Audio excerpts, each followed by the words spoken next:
салом дӯстон, дишаб дар чемпионатҳои топи аврупои бозиҳои зиёд баргузор шуданд. Бархе аз онҳо диққати бештар ва баъзе дигарашон камро ба худ ҷалб намуданд.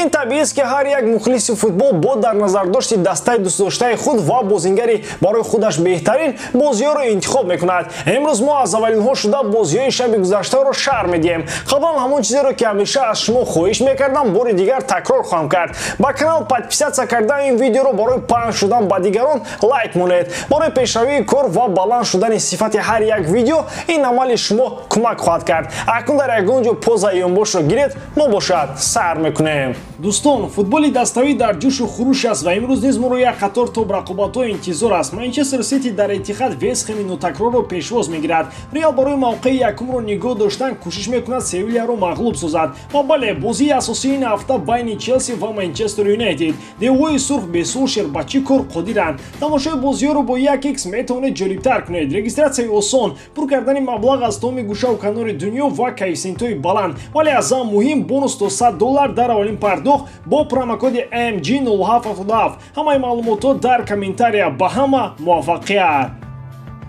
оғоз мекунем аз Англия. Дар Албиони Туманпеш Ливерпул чун шамоли сахти Лондон дилход дастаро аз сари роҳаш дур карда истодааст. Дар даври 13-ум рақиби шербачаҳои клуб дастаи Саутгемптон шуд. Аллакай аз оғози рақобат маълум буд ки ин дастаҳо аз вазнҳои гуногун ҳастанд. Ливерпул бояд дар вазни 100+ ба майдон ворид шавад, аммо дишаб бо вазни нисбатан сабуктар рақобат кард. Дар дақиқаи 2 ва 32 Диего Жота ду голи аввалро ба самар расон. Тиаго бо голи худ ҳанӯз дар қисми якуми дидор Саутгемптонро ба нокдаун фиристод. Дар оғози нимаи дуюми бозӣ Ванде голи чоруми Мерсайдҳоро ба дарвозаи рақибон фиристод. Энфилд хурсандӣ мекард. Бозингарони Ливерпул дар ин майдон аз 4 гол кам намезананд. Сегонаи хатти ҳуҷуми Ливерпул ҷадвали нишонзанҳои Премер-лигаи Англияро гирифтанд. Муҳаммад Салоҳ 11 гол, Садио Мане 7 гол, Диего Жота 7 гол. Касоне ки Салоҳро бозингари як мавсим мегуфтанд, барои шумо махсус мегӯем ки ӯ дар 13 бозии Премер-лигаи Англия 11 гол ва 8 ассист дорад. Ҳамчунин дар Англия метавон ғалабаи Арсеналро ишора кард. Шогирдони Артета бо ҳисоби 2-0 дастаи 20-уми ҷадвал Ньюкаслро шикаст доданд. Лаконга, ин номро дар хотир гиред. Мазу дар ин бозӣ арзандаи офарину аҳсанҳост. Мегузарем ба Италия. Аз бозиҳои анҷомёфтаи даври 14-уми серия А дидори тимҳои Ювентус ва Аталантаро ҷудо мекунем. Ювентус ба ин дидор баъси фаворити асосӣ ҳозир шуд. Ҳар ду дар миёнаи ҳафта бозиҳои Лигаи Чемпионӣ доштанд. Дар ин дидорҳо ҳар ду тим қувваи зиёдро сарф намуданд. Ин нуқта бештар ба Аталанта рабт дорад. Бергамиҳо дар бозӣ бо якбоз бисёр заҳмат кашиданд. Ювентус дар бозӣ бо Челси ҳатто вақт пайдо накард то арақи ҷабин резад. Туриньо танҳо торумори худро бо даҳони кушод тамошо мекарданд. Омили майдони хонагӣ шогирдони Алегриро фаворити ин дидор кард. Гузашта аз ин то ин дам Гасперини бар Алегри танҳо як бор ғалаба карда буд. Ювентус дар бозиҳо бар зидди дастаҳои сатҳи Рома, Интер, Латсио имтиёзҳои худро соҳиб мешавад, лекин дар ин рақобат як гол тақдири бозиро ҳал кард. Дуан Сапата дар нимаи якум тӯбро дар дарвозаи туриниҳо ҷо кард. То охири рақобат ҳисоб бетағйир монд. Акнун навбати Испания аст. Дар ин кишвар якчанд бозии даври 15-ум доир гаштанд. Бозие ки диққати моро ҷалб кард рақобати Виларреал ва Барселона мебошад. Бозӣ чунон оғоз шуд ки гӯё футболбозон тӯбро надиданд. Иштибоҳои зиёд аз тарафи дифоъгарони ҳар дуи тим метавонист ба он орад ки то дақиқаи 5 ҳисоб 4-3 бошад. Баъд аз ором шудани ҷараёни бозӣ лаҳзаҳои хавфнок камтар ба чашм мерасиданд. Нимаи аввал бе гол поён ёфт. Дар оғози нимаи дуюм аввалин шуда Френки де Йонг гол зад. Чукувеза ба голи нимҳиматгари нидерландӣ ҷавоб гардонида ҳисобро баробар кард. Ва ҳамон нидерландиҳо дар ин шаб гӯё бо хави изҳори муҳаббат карда бошанд. Мемфис Депай дар дақиқаи 88 дарвозабонро фиреб дода каталониҳоро пешсаф кард. Каутино ки аз ҳайати захиравӣ ба майдон ворид шуд, мақсадҳои муайяни худро дошт. ӯ барои худаш пеналти кор кард ва онро дар дақиқаи охир ба гол анҷом дод. дуюмин ғалабаи хави дар бозиҳои Ла Лига ба қайд гирифта шуд ва аммо новобаста ба ғалабаҳо нуқсу заифҳои Барса дар ин дидор хеле зиёд буданд. Пеш аз ҳама ин ба хатти дифоъ рабт дорад.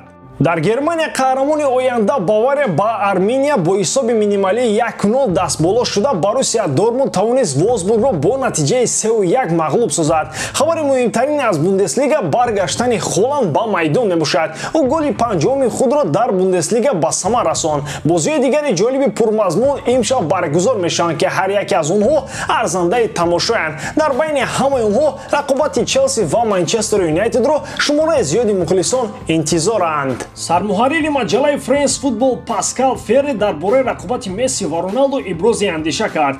Роналдо танҳо як мақсад дорад, тӯбҳои тиллои ӯ бояд аз Месси бештар бошанд. Агар шумо пурсед ки ман инро аз куҷо медонам, дар ҷавоб мегӯям ки Криштиано худаш ба ман гуфт. Маблағ дар ин ҷо ягон нақш бозӣ намекунад. Ҳар яке аз онҳо мехоҳанд беҳтарин бошанд ва номашон дар таърих монад.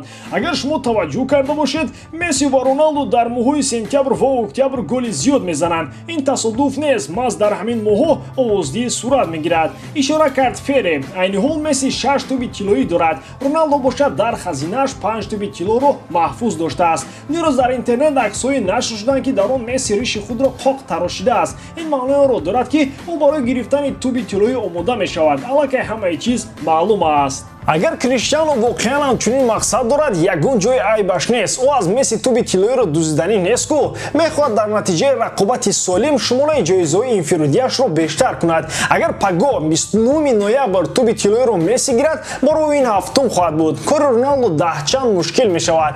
аз нигоҳи дигар чунон ба назар мерасад ки мақсади асосии ҳарду ғалаба дар ҷоми ҷаҳон мебошад. агар ба ин яке аз онҳо чунин имконият даст бидиҳад, томи ҷоизаҳои инфиродӣ ба гӯшаи фаромӯшӣ Аргентина аллакай ба мундиали Қатар роҳашро ҳамвор намуд, вале кори Роналдо барои рафтан ба ҷоми ҷаҳон душвор шуд. ӯ бо ҳамдастагонаш бояд ду марҳилаи бозиҳои гузариширо гузарад ки дар дуюмаш бо эҳтимоли зиёд бо чемпиони Аврупо Италия бозӣ хоҳад кард. ПСЖ ба корҳои Реал Мадрид дахолат мекунад. гап сари футболбози бразилии мадридиё Винисиус Жуниор мебошад. Реал Мадрид дар пайи тамдиди шартномаи ҳамлагар аст. ПСЖ кӯшиш кардааст ки бо пешниҳоди маблағи ангуф сару майнаи Винисиусро туманолуд созад. гап сари маблағи андаку мандак намеравад. масъала ҷиддист. сухан дар бораи 17 миллион моҳона дар як сол меравад. маҳз чунин миқдор маблағро парижиё ба Винисиус ваъда карданд. гуфта мешавад ки бозингари ҷавони бразилия ин пешниҳодро рад кардааст. айни ҳол Винисиус дар як сол 3.3 миллион евро кор мекунад. Реал ният дорад ки тибқи шартномаи нав маошашро то 8 миллион баланд бардорад. бозингари 21 сола чандин маротиба роҳбарияти Мадридро ба он бовар кунондааст ки барои ӯ пул дар мақоми якум нест. аз ин рӯ дар Мадрид ороманд, чун садоқати ин бозингарро ба даста медонанд. ПСЖ бошад барои он ба Винисиус чашм дӯхт ки бо Мбаппе корашон омад накард.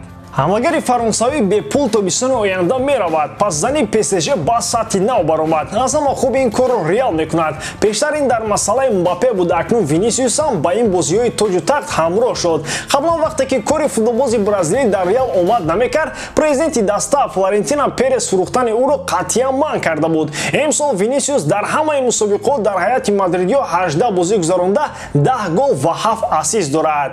ба ҳамин тамом дӯстон, бори дорам ки эҷодкории ман ба шумо писанд меояд. лайк, комментария ва дар канал обуна шуданро аз ёд набароред. бо шумо мисли ҳар вақта Муҳаммад Гаиров. хай дар паноҳи Аллоҳ.